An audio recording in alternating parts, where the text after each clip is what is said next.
കുറേ വർഷങ്ങൾക്ക് മുൻപ് ഇപ്പോൾ ഉള്ള നമ്മുടെ അമ്പലം കാട് പിടിച്ച ഒരു പ്രദേശമായിരുന്നു.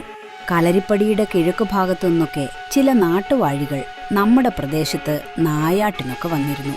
ഒരിക്കൽ അവർ നായാട്ടിനു വേണ്ടി വന്നപ്പോൾ നായാട്ടിനു കൊണ്ടുവന്ന കുന്തത്തിന്റെ മുകളിലെ ഒരു സ്വർണത്തിന്റെ ചങ്ങല വേട്ടയാടുന്ന സമയത്ത് കാണാതെയായിപ്പോയി.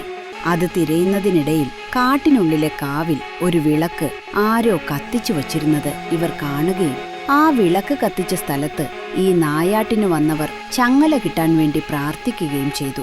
അപ്പോൾ ആ ചങ്ങല ഒരു കുറ്റിയോട് ചുറഞ്ഞു കിടക്കുന്നതായി കണ്ട് കിട്ടുകയും ചെയ്തു. അതിൽ നമ്മുടെ നാടിന്റെ അടുത്ത പ്രദേശമായ കാട്ടുകുറ്റി എന്ന പേര് വന്നതും അങ്ങനെയാണ്. അങ്ങനെ നായാട്ടിന് വന്നവർക്ക് സന്തോഷമായതോടെ അവരിവിടെ ഒരുപാട് സാമ്പത്തിക സഹായം ചെയ്തു എന്നും പറയപ്പെടുന്നു. പിന്നീടാണ് ഇവിടം ഒരു വനദുർഗപ്രതിഷ്ഠ ഉണ്ടായിരുന്നു എന്നും റെയിലിന്റെ അടുത്തായി വലിയ കുളമെല്ലാമുള്ള ഒരു ഭംഗിയുള്ള വനപ്രദേശമുണ്ടായിരുന്നു.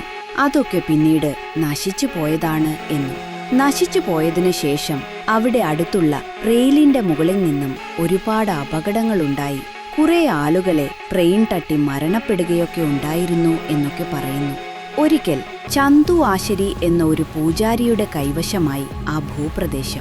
അദ്ദേഹത്തിന് പൂജയും മന്ത്രവാദവും അറിയാവുന്നതുകൊണ്ട് ഒരു പൂജ ചെയ്തതിലൂടെ ഇവിടെ അപകടങ്ങൾ നടക്കാനുള്ള കാരണം ഈ പ്രദേശങ്ങളെല്ലാം നശിച്ചതുകൊണ്ടാണ് എന്ന് കണ്ടെത്തുകയും അങ്ങനെ ചന്തു ആശാരി ആ പ്രദേശത്ത് ദുർഗയ്ക്ക് ഒരു സ്ഥാനം കൊടുക്കുകയും ചെയ്തു. അതിനുശേഷം അപകടങ്ങളെല്ലാം കുറഞ്ഞു, നമ്മുടെ നാട് ശാന്തമായി തീർന്നു. പിന്നീട് അവിടെ ഒരു ക്ഷേത്രം പണിയുകയും അത് പണിയുമ്പോൾ അവിടുന്ന് കിട്ടിയ പ്രതിഷ്ഠകൾ അവിടെ പ്രതിഷ്ഠിക്കുകയും ചെയ്തു. അങ്ങനെയാണ് നമ്മുടെ അമ്പലമുണ്ടായത് എന്നൊക്കെ പഴമക്കാർ പറഞ്ഞു കേട്ടിട്ടുണ്ട്.